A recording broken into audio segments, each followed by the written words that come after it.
Сәлем қыздар, каналға қош келдіңіздер. Каналда арықтау жайлы ақпараттар мен ПП рецептер бар. Егер де сізде артық салмақ болса, онда каналға тіркеліп, лүпіл басып, қоңыраушаны басуды ұмытпаңыздар. Егер де сіздер қоңыраушаны басатын болсаңыздар, менің жаңадан салатын видеоларым сіздерге көрініп отыратын болады. Бүгін сіздерге мен жалпы қалай артық салмақтан арылдым, қалай 92 келіден 68 келіге, қазіргі таңда 68 салмағым, 68 келіге қалай түстім, сол жайлы айтып бергім келеді. Артық салмақтан қалай арылғанымды білгіңіз келсе, онда видеоны соңына дейін қараңыздар. Жалпы адамда осал тұсы, яғни әлсіз жері болса, егер де сонымен күресетін болса, оны жеңген адам мен үшін ең мықты, нәтижелі, жоғары адам деп есептер едім. Себебі менің осы арықтау жайлы контентті түсіретін каналыма үлес қосқан осы мендегі артық салмақ. Тіпті диетолог мамандығын меңгеруіме де көмектескен осы артық салмақ. Егер де менде артық салмақ болмаса, онда мен бұл каналды жүргізбесте едім, тіпті артық салмақпен күреспесте едім, тіпті диетолог мамандығын игерместе едім. Жалпы мен 2017-ден бастап салмақ тастаумен күресіп келемін. Яғни мен 2017 жылы 3 айдың ішінде 25 келі салмақ тастаған болатынмын. Мына жаққа қазір до и после қалдырып кетемін. Содан кейін тұрмысқа шықтым. Тұрмысқа шыққан кезде өзімнің жаңағы салмағымды ұстап жүрдім. Одан кейін бала көтердім. Тұрмысқа шыққаннан кейін бала көтергеннен кейін мен жүктілік кезде 40 килограммға дейін салмақ қостым. Яғни 40 келіге дейін салмақ қостым. Ойлаңыздаршы, 60 келі қыз родзалға барғанда 99 келі болып кіреді. Сосын бірінші баламды аман-есен дүниеге алып келдім. Бірінші балада менде ұзақ уақытқа дейін депрессия болды, яғни 1 жасқа дейін менде депрессия болды. Сол депрессияның салдарынан мен 40 келі салмақтың небәрі 10 келісін, 10-15 келісін ғана тастадым. Одан кейін ары қарай салмақ тастаған жоқпын. Сосын емізіп жүріп, қызым 1 жастан енді асқан кезінде мен екінші балаға аяғым ауыр болды. Яғни 87 келімен мен екінші баланы дүниеге алып келуге, то есть 87 келімен баланы көтердім. Сосын родзалға барғанда, екінші балада менде 104 келімен мен родзалға кірдім. Тіпті көп салмақты қоспайын деп эндокринологтың қаралуында өте көп болдым. Жаңағыдай тамақтануымды дұрыстадым, көп тамақты жемеуге тырыстым. Көп тамақ болғанда көмір сулы, мучной, ұнды тағамдарды жемеуге тырыстым. Газды су мүлдем ішпеймін. Жалпы негізі газды суды ішпей жүргеніме 4 жыл болды. Тіпті жартылай фабрикатталған өнімдер бар ғой, полуфабрикаты, яғни сосиска, колбаса, шұжық, сардельки, оларды жемегеніме міне 4 жыл болды. 2017-ден бері негізі жемеймін.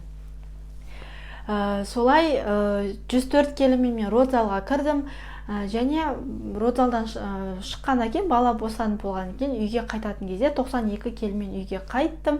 2 айдан кейін салмағымды өлшеп қарасам, әлі де 92 келімін. Яғни мен 1 келі салмақ тастаған жоқпын. Мына жаққа қазір 92 келімен 70 келі арасында салмақты көрсетейін. Разница 20 келі, 22 келі салмақты сіздерге көрсетемін. Солай 92 келіден 68-ге түстім қазіргі таңда. Және осы бала босанғаннан кейін мен диетолог мамандығын оқи бастадым. Және оқып жүріп осы каналды аштым. 92 келіден 68-ге түсу үшін маған ұзақ уақыт қажет болды. Ең біріншіден мен психологиялық тұрғыдан дайын болуым керек болды. Себебі адамда бір нәрсені бастар алдында не үшін бастау керек, не үшін арықтау керек, жалпы кімге арықтау керек. Міне осындай сұрақтарды адамда жауап болу керек. Мен 92 келі кезімде менде варикоз болды аяғымды бассам мен жүре алмаймын. Жүрсем прям ауырады мен аяқтарым. Тіпті менің ішім фартук іш болды. Фартук ішті білмесеңіздер, қазір мына жерге фотосын қалдырамын. Фартук іш болды. Енді ойлап қараңыздар, 60 келі әп-әдемі қыздан 92 келі фартук іші бар, сондай бір үлкен әйелге айналып кеттім. Бар жоғы 2 баланы өмірге алып келдім. Тіпті негізі адамда семіздік болса, келесі баланы жүктілікті көтеру, жүктілікті жоспарлау негізі қиын болады. Гинекологтар айтып жатады ғой, негізі артық салмақ болса бала көтеру қиын деп. Мен қазір осындай 2 баланы туып осылай 92 болдым. Енді қалай мен 3-ші баланы тусам, жоқ 100-120-ға барғым келмейді деп өзімді дер кезінде қолға алдым. Қызым небәрі 2 айлық, кішкентай. Енді көбісі ойлайтын шығар, жалпы мен тек қана емізем ғой. Көбісі ойлайтын шығар, бала емізіп жүріп арықтау деген ол мүлдем дұрыс емес.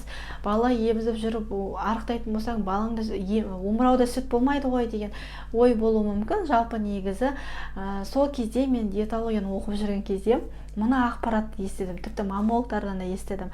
Омырау мен асқазанның мүлдем ешқандай байланысы жоқ екен.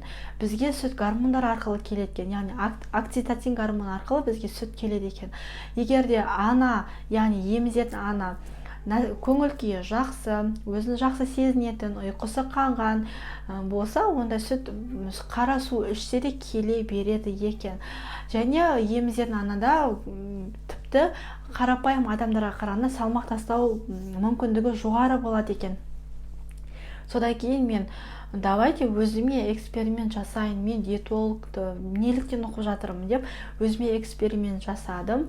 Бастапқы бірінші айда 10 келі салмақ тастадым, екінші айда уже 8-9 келі салмақ тастадым, 3 айда общий есептегенде 20 келі салмақ тастадым.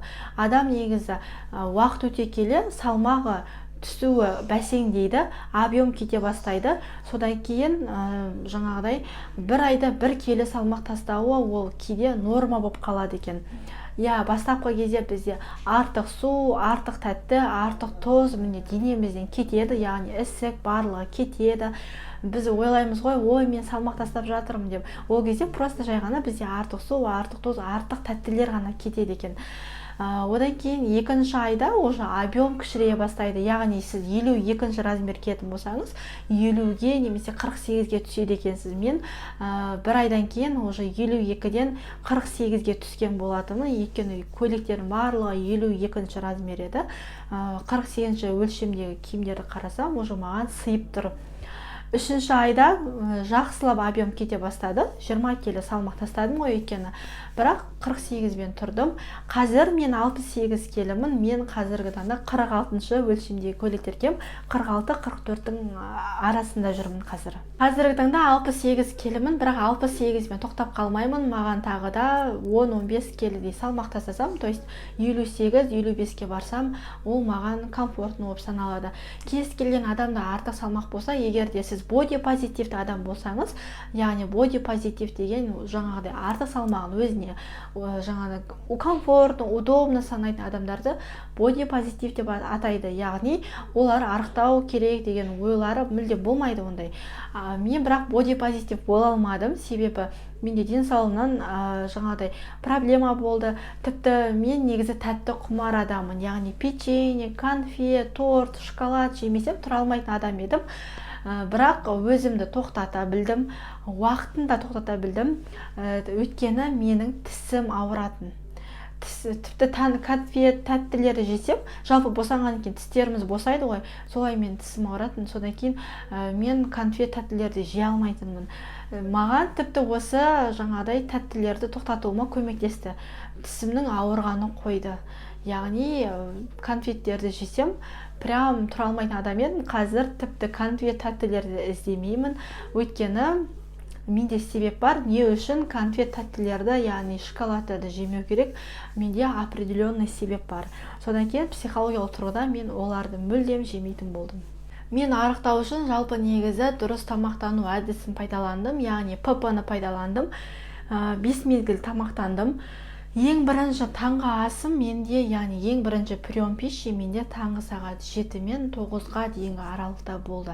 Яғни мен міндетті түрде таңғы ас ішіп отырдым.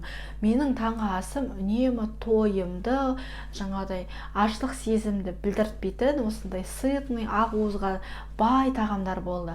Ақуызға бай тағамдар дегеніміз жаңағыдай жұмыртқа, еттер, осындай тағамдарды ақуызға ірімшік, яғни творог, осындай тағамдарға бай тағамдар болды менде.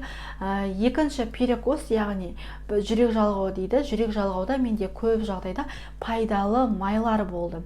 Пайдалы майлар деген жаңағыдай миндаль, грек жаңғағы, сосын авокадо, осындай пайдалы майлар болды. Және көп жағдайда мен тәтті құмар болғандықтан мен тәттілерді жеп отырдым. Яғни ПП торттарды, ПП рецепттер, өзім жасаған ПП торттарды жеп отырдым. ПП торт жасауға мүмкіндіктеріңіз болмаса, онда жай ғана печеньелерді, өзіңіз жақсы көретін печеньелерді жесеңіз болады. Тек қана бірінші алғашқы перекуста, және оны жеп болғаннан кейін міндетті түрде жеген калорияны күйдіру керек. Жеген калорияны күйдіру деген сөз, яғни көп қозғалыс жасау керек. Екінші қағида, күніне 10 мың шаг жүру керек. Яғни күніне 10 мың шақты мен үйде жүріп толтырдым, бір орында тұрып шаг жасадым, және зумба билерін билеп жаңада қозғалысымды көбейтіп отырдым. Өйткені мен бар 2 бөлмелі үйде тұратын болған соң, яғни менде қозғалыс аз болған соң, зумба билерін билеп 10 мың шақты бір орында тұрып жасадым. Негізі қазір енді жаз мезгілі ғой, көктем мезгілі ғой, міне осы кезде дала жылы, яғни 10 мың шақты далада жүріп толтыруға болады. Ал мен бастаған кезім ол қараша айы, яғни ноябрь айында бастадым. Ноябрь айында дала деген суық, Нұр-Сұлтан қаласында қыс деген өте қатты болады, сол үшін далада жүруге мүмкіндік болмады. Бірақ 10 мың шақты жүру үшін де адамда сылтау болмау керек. Не үшін дала суық қой, мен жүре алмаймын ғой деп. Үйде ғана жасауға болады. 10 мың шақты үйде жүріп те толтыруға болады. Дұрыс тамақтану әдісінде адам негізі тамақтанып жүріп артықтайды. Көп адамдар негізі тамақтанбай жүріп артық салмақты жинап алады. Ал дұрыс тамақтануда адамда жаңағыдай тамақтанатын өзінің уақыттары болады. Міне сол уақытпен тамақтанатын болсаңыз, сіз күні бойы аш жүрмейсіз. Бала емізетін болсаңыз да омырауыңызда сүт болады, болмайды деген ондай проблема, мәселелер болмайды. Ең бастысы сіздің арықтаймын деген ниетіңіз ғана жеткілікті. Бұл дұрыс тамақтануда. Түскі ас менде өте тойымды болды. Түскі аста менде жаңағыдай көп жағдайда ақуызды тамақтар, яғни еттер және пайдалы майлар, яғни гхи майына тамақтарды дайындап отырдым, және салат. Көкөністен жасалған салаттарды мен үнемі тұтынып отырдым. Және одан кейін сағат 4-5-терде менде жүрек жалғау болатын. Жүрек жалғауда мен көп жағдайда жеміс жидектерді жейтінмін, яғни алма, банан да бірақ бірінші перекуста. Алма, киви, осындай сияқты жеміс жидектерді жеуге тырысатынмын.